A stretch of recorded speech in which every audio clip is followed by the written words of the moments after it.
제자인가? 누가 제자인가? 라는 제목으로 마가복음 7장에 나타난 하나님의 말씀을 전하고자 합니다. 오늘도 6월입니다. 또 6월이 여행 가기 참 좋은 날씨인데 설교를 준비하면서 제가 인도로 혼자 배낭여행을 갔었던 적이 생각이 났습니다. 다 좋았는데 또 유독 기억에 남는 시간이 있었습니다. 바로 유튜브에도 많이 나오지만 인도의 기차 여행입니다. 한 14시간 이상은 탄 것 같습니다. 근데 생각해보면은 뭔가 그 시간 동안 특별한 일이 있지는 않았습니다. 그저 뭔가 어딘가를 향해 간다는 그 느낌 자체가 참 좋았던 것 같습니다. 이처럼 모든 여정에는 분명한 하나의 목적지가 있습니다. 마가복음도 마찬가지입니다. 마가복음이라는 그 하나의 여정은 온전한 제자가 되는 법이라는 목적지를 향해 천천히 장별로 이렇게 나아가고 있습니다. 오늘 마찬가지로 저는 마가복음 7장에서 어떻게 마가가 온전한 제자를 향해 우리가 나아갈 수 있는지에 대해서 말하는지를 전하고자 합니다. 오늘의 본문 7장은 크게 두 가지의 만남으로 구성이 되어 있습니다. 첫 번째는 바리새인들과의 만남입니다. 정확히 말하면 논쟁이죠. 그리고 두 번째로는 이제 수로보닉의 여인, 우리 주님께서 개라고 말씀하셨던 그 여인과의 만남입니다. 먼저 바리새인과의 만남은 하나의 이제 갈등 상황이 나옵니다. 바리새인들이 화가 잔뜩 났습니다. 왜냐하면 제자들이 음식을 손으로 먹는데 손을 씻지 않고 그냥 먹은 겁니다. 지금 생각해도 꽤나 더러운데 바리새인들이 문제를 삼는 것은 이 제자들이 장로들의 전통을 어겼다는 겁니다. 그러니까 그 더러운 손으로 음식을 먹는 것이 종교적으로 부정하다는 겁니다. 꽤나 문제가 심각해집니다. 즉, 이 바리새인들은 예수님께 전통을 근거로 시험을 하고 있는 것이죠. 이것 봐라, 제자들이 더럽고 부정한 손으로 전통을 어기고 부정한 일을 하고 있지 않냐. 그러자 우리 주님께서는 말씀하십니다. 이 위선자들. 그리고 이어서 굉장히 중요한 말씀을 하시는데 제가 읽겠습니다. 너희 전통을 지키려고 하나님의 계명을 잘 저버리는도다. 또 이어서 말씀하십니다. 이건 함께 읽겠습니다. 시작. 무엇이든지 밖에서 사람에게로 들어가는 것은 능히 사람을 더럽게 하지 못하되 사람 안에서 나오는 것이 사람을 더럽게 하는 것이다. 우리가 주의할 점이 예수님은 전통을 부인한 것이 아닙니다. 마가복음 1장에도 보면 예수님은 나병 환자를 치유하시고 그에게 율법에 따라서 제사를 드리라고 하십니다. 주님께서 폭로하시는 것은 그 전통 아래에 감추어져 있는 바리새인들의 위선인 것이죠. 바리새인들은 부모를 공경하라는 그 하나님의 마음은 안중에도 없이 그저 헌금만 내면 자신의 의무를 다한 것이라고 생각을 했습니다. 뿐만 아니라 그 전통을 지켰으니 자신은 정결한 자라고 생각을 했습니다. 우리 주님께서는 말씀하십니다. 무엇이 너희를 더럽게 하느냐? 하나님의 마음에는 안중에도 없이 스스로를 의롭다고 여기는 너희의 그 패악한 마음이 너희를 부정하게 한다는 것이죠. 우리는 어떻습니까? 우리의 마음의 중심이 어디에 있습니까? 여러분, 우리의 마음은 언제 편합니까? 우리가 정말 하나님과의 그 깊은 친밀한 가운데 있을 때입니까? 아니면은 나의 하루 그 신앙의 체크리스트들을 하나씩 지어나갈 때입니까? 한 가지 일화가 있습니다. 저희 담임 목사님께서 말씀을 해주신 건데 이제 교회에서 성경 필사 운동을 다 같이 하고 있었습니다. 1년 동안 진행이 되는 거라서 날마다 이제 해야 하는 분량이 있었습니다. 또 열심히 있는 성도님께서도 필사 운동을 하셨는데 그날도 정말 열심히 몇 시간 동안 필사를 하셨다고 합니다. 그리고 책을 딱 덮고 이렇게 말씀하셨답니다. 필사 다 했으니까 이제 성경 읽어야겠다. 네. 우리의 성취가 우리를 정결한 자로 만들어주지 않습니다. 마가복음은 우리의 마음이 어디에 있느냐를 묻고 있는 것이죠. 그리고 마가는 바로 하나님의 마음에 순종하는 것이 우리를 정결하게 만든다고 이야기를 해줍니다. 제자들은 이걸 깨닫지 못한 것 같습니다. 예수님께 다시 묻습니다. 주님, 방금 하신 말씀이 무슨 뜻이었습니까? 예수님은 허탈해 하시죠. 너희도 이렇게 깨달음이 없느냐? 그 후에 마가는 의도적으로 가장 완벽한 제자의 본을 보여주는 인물을 등장시킵니다. 사람들에게 존경을 받던 바리새인도 아니요, 예수님을 따라다니면서 제자라고 칭함받았던 사람들도 아니요, 더러운 귀신 들린 딸의 어머니이자 유대인들에게 개 취급을 당했던 이방인, 바로 수로보니게 여인입니다. 성경 전체에서 예수님께서 큰 믿음을 가진 자라고 칭찬한 인물이 딱 두 사람이 나옵니다. 바로 수로보니게 여인과 백부장입니다. 하지만 동일한 이야기가 나오는 마태복음을 보면 제자들이 얼마나 이 여인을 하찮게 생각했는지를 알 수 있습니다. 여러분 한번 상상해 보십시오. 그 귀신 들린 딸을 둔 어머니가 어떻게든 딸을 살리기 위해서 소리를 지르면서 애원을 하고 있습니다. 근데 그 모습을 본 제자들이 하는 말이, 그 여자가 소리를 지르니 보내소서. 얼마나 그 이방 여인을 하찮게 생각을 했으면 이따위 말을 할 수가 있겠습니까? 그러나 쿠로빌라는 다음과 같이 말합니다. 이 여인의 순종이야말로 가장 완벽한 제자의 본을 보여준다. 이 여인의 믿음은 혈루병 걸린 여인보다 더 뛰어나다.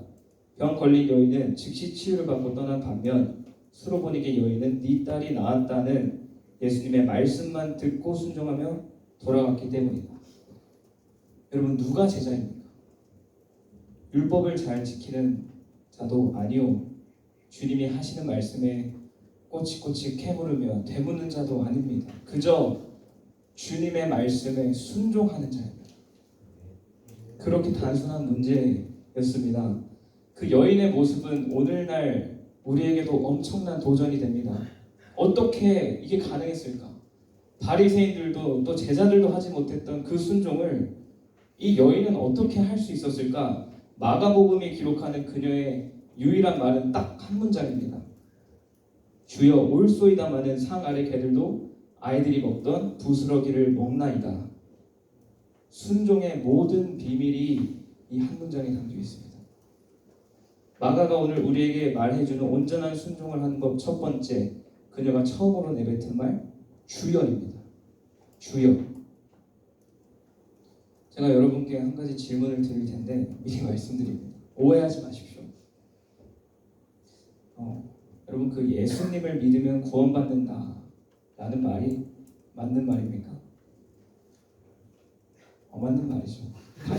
당연히 맞는 말입니다. 이건 진리입니다. 그럼 다르게 여쭤보겠습니다. 우리가 신학생으로서 다른 사람들에게 예수님을 믿으면 구원받습니다 라고 가르치는 것은 적절합니까? 저는 아니라고 생각합니다. 너무나도 중요한 말이 생략되어 있는 불완전한 문장이라고 생각합니다. 예수님의 뭘 믿는다는 것입니까? 그분이 역사적인 인물로서 실제로 존재했다는 사실을 믿는다는 것입니까? 아니면 도덕적, 윤리적 스승으로서, 모범으로서 우리가 마땅히 존경해야 할 분으로 믿는다는 것입니까? 무슬림들도 이 문장에는 동의를 할 수 있습니다. 그러나 우리는 단순히 예수를 믿는 자들이 아닙니다. 예수가 주인이시오 그리스도 되심을 믿는 자들인 것입니다. 그리스도가 누구입니까? 그분은 왕이십니다. 그분은 모든 인생을 굽어 살피실 뿐만 아니라 우리의 모든 약함을 능히 강함으로 바꾸어 주실 수 있는 우리의 주님이십니다. 저와 여러분이 겪고 있는 문제를 생각해 보십시오. 그리스도라는 존재는 그걸 해결할 수 있는 유일한 분이십니다. 왜냐하면 그분은 죽음까지도 정복하셨기 때문입니다. 여러분, 신약의 서신서들을 보십시오. 사도들은 그저 예수 믿으라고 하지 않습니다. 거의 예외 없이 주 예수 혹은 예수 그리스도를 믿으라고 하고 있습니다. 이 수로보니게 여인의 외침이 단순해 보이십니까? 절대 그렇지 않습니다. 마가복음 전체를 통틀어서 성경을 인용한 것 외에 사람이 예수께 주여라고 부른 장면은 이 장면 하나뿐입니다. 온전한 순종을 하기 위한 첫 번째 요소, 바로 예수의 주인 되심을 인정하는 것입니다. 이 사실을 깨닫게 되면요, 여인의 다음 고백도 이해할 수 있습니다. 순종을 위한 두 번째 요소, 상 아래 개들도, 즉 자기 내려놓음입니다. 간혹 이 표현을 좀 안타까워하는 분들이 있습니다. 아이고, 얼마나 절박했으면 자기를 개라고 말할까, 얼마나 급했으면. 이런 말들로 그 여인의 순종을 어떤 연민과 동정의 시선으로 보는 분들이 있습니다. 절대 그렇지 않습니다. 18세기의 위대한 성자라고 불렸던 데이비드 브레이너드는 당대의 가장 의로운 사람, 온전하고 흠이 없는 사람으로 사람들의 최고의 존경을 받았던 자입니다. 그런 그의 일기장에는 이러한 표현들로 가득합니다. 나는 벌레만도 못한 존재이다. 나는 벌레만도 못한 존재이다. 어떤 자기 혐오적인 표현이 아닙니다. 그 왕이신 그리스도 앞에서 자신이 참아 설 수조차 없는 죄인이라는 사실을 깨달은 자의 고백인 것이죠. 바울도 자신을 죄인 중에 괴수라고 하지 않습니까? 이를 통해서 우리는 한 가지 중요한 사실을 깨닫게 됩니다. 즉, 온전한 순종이란 예수의 그리스도 되심을 깨달은 자들의 지극히 자연스러운 반응이라는 것입니다. 말씀을 마무리하겠습니다. 신앙의 여정에서 가장 어려운 것은 순종입니다. 작은 것은 드리기 쉽죠. 일주일 중에 우리의 일부분의 시간을 드리기 쉽죠. 그러나 인생의 정말 중요한 문제들, 미래와 진로, 또 우리의 꿈과 야망 등과 같은 문제들에 대해서 우리가 다 결정하고 주님 축복해 주십시오 라고 하지는 않는지요. 그분은 조력자가 아닙니다. 그분은 주인이십니다. 한 번은 저희 어머니와 원로 목사님 이렇게 셋이 대화를 나눈 적이 있습니다.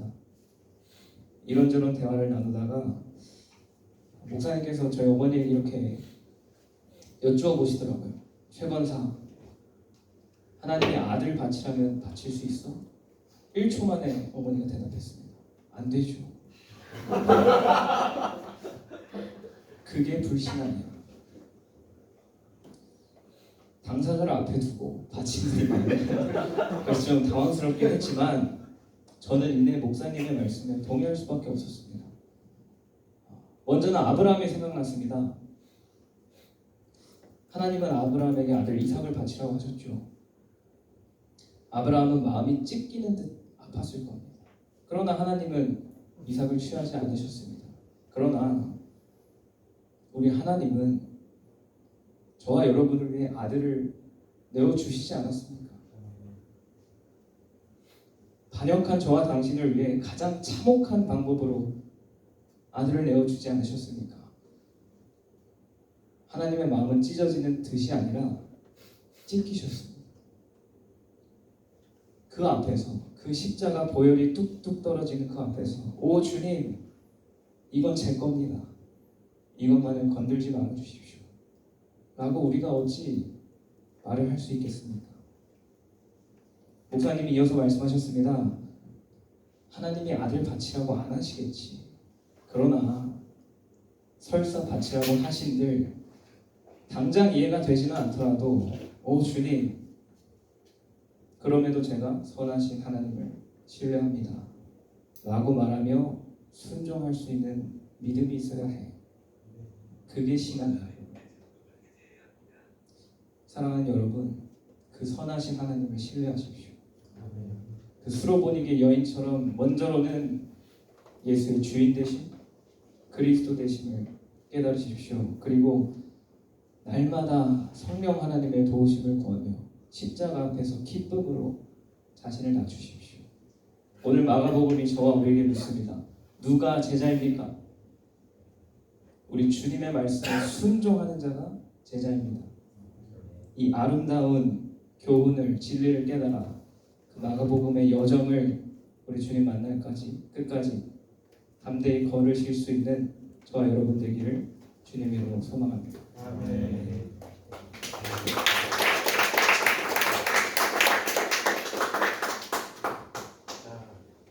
피드백 세븐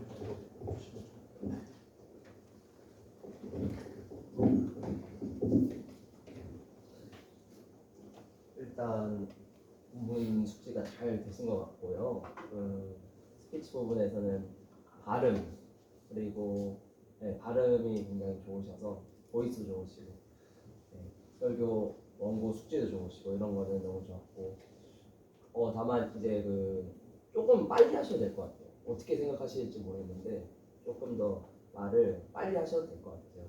그리고 중간중간에 텀들을 1초나 2초씩 넣으셨는데 그런 거 여백은 전 좋다고 생각하는데 이제 여백이 너무 많다 보면 설교가 자칫하면 길어지고 루즈해질 수 있어서 텀을 중간중간에 쉬는 텀을 좀 더 줄이면 괜찮지 않을까 이런 생각을 해봤고 그리고 질문 드리고 싶은 거는 이제 순종과 이제 진정한 제자에 대한 것이 주제였잖아요.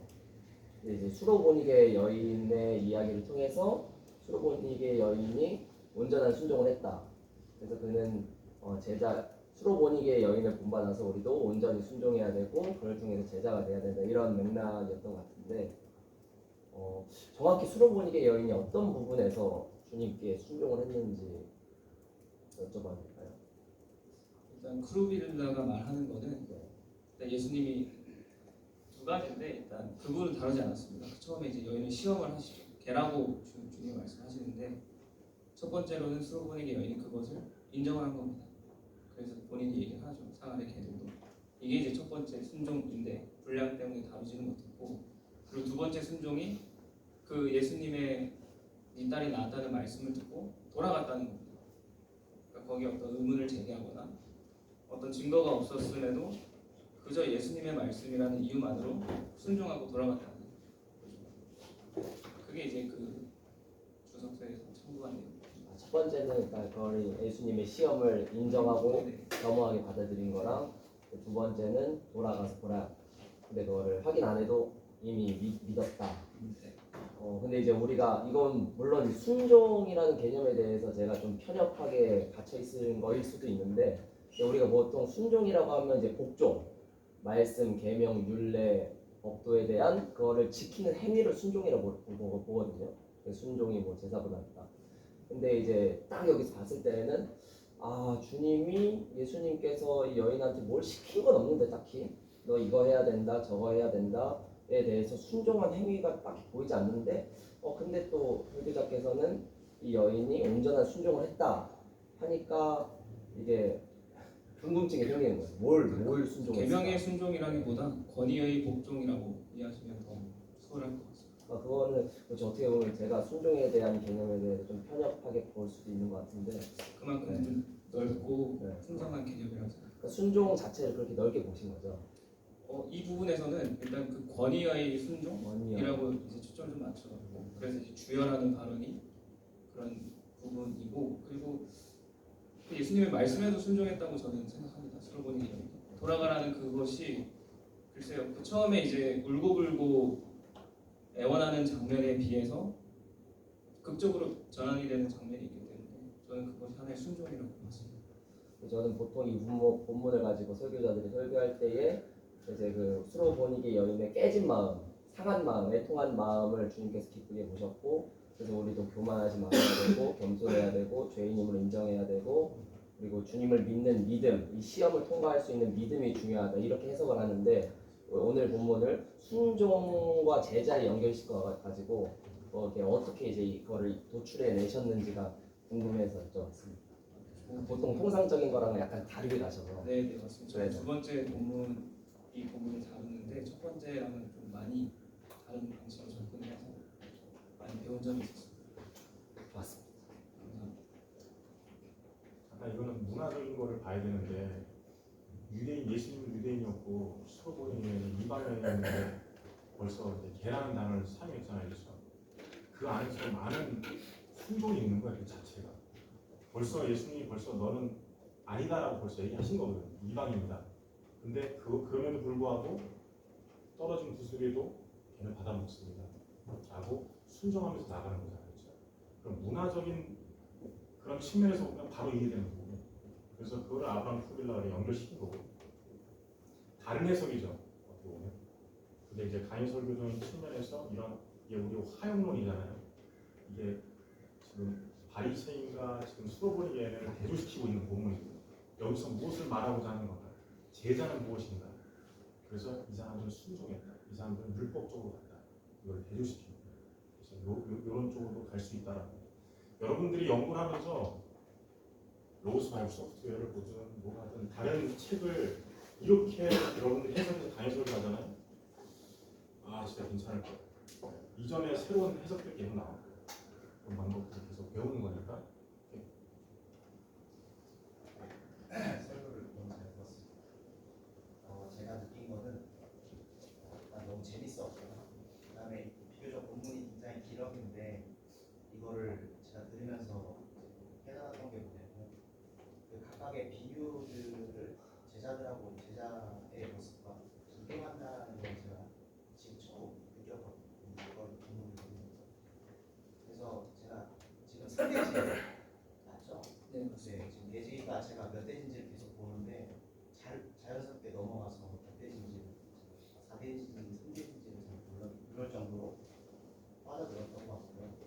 근데 제가 표현을 하자면은 약간 중간중간에 질문을 좀 계속 하시잖아요. 그래서 제가 느낀 바로는 마치 좀 이렇게 풍성한 표현일 수도 있는데 기자의 나가하고 대화하는 약간 느낌이 좀 들었습니다.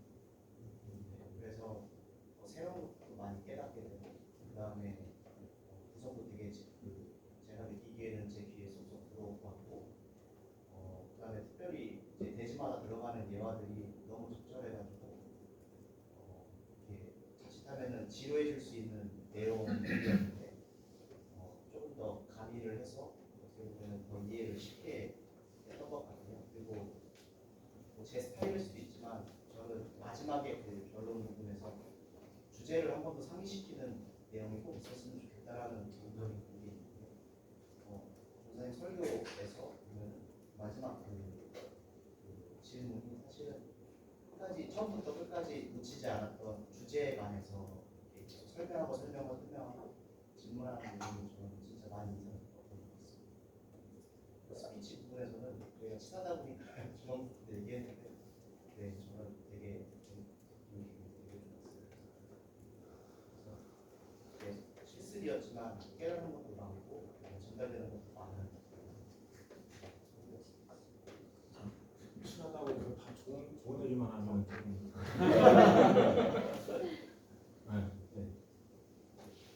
네, 저는 앞에 말씀해 주셨는데 마가복음 읽을 때 항상 생각하는 게 이제 제자들의 그 물 이해에 대한 걸 많이 생각하거든요.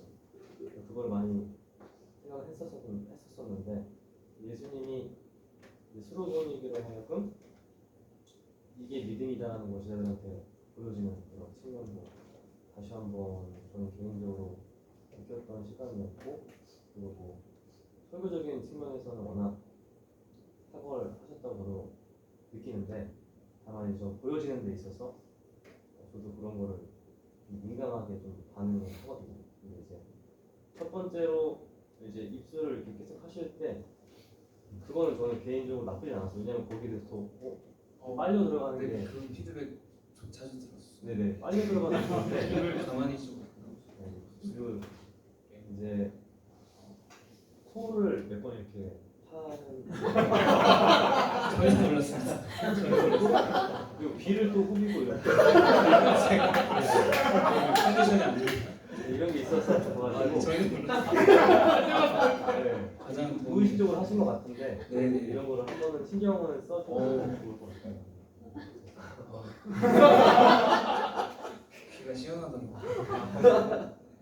설교 영상 평가 쓸 때 눈, 코, 입. 아 진짜. 너희 눈, 코, 입을 건들지 말고. 오케이. 우리 아직 설교 좀 남았으니까 이 본문 자체가 이제 바리새인과 수로보니게 여인을 대조시키면서 제자가 무엇인지, 그러니까 우리가 그냥 이 본문 설교해야지 하면 이런 메시지가 나올 수 없는데 마가복음 전체를 제자로 보기 때문에